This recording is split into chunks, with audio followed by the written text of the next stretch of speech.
Miksiköhän kynttilät on päällä, vaikka ei edes ole vielä siis se ilta? Hei, kuulitko sinä joku Pupujussi? Joo, mut eikö se ole vähän epistä, kun sulla on noi kaikki kynttilät ja kun tulee pimeätä? Mutta tää kermajäätelö on aina iltavuorossa. Niin joo, muuten ilta tulee kohta. Minäpäs menen valmistautumaan. Okei. Minä voisin sillä välin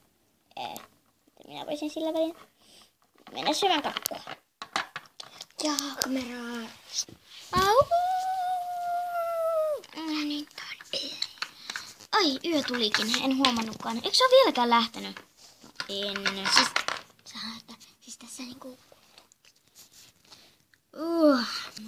Mä oon väsyttänyt, mutta eikö sun pitäisi lähteä? Joo!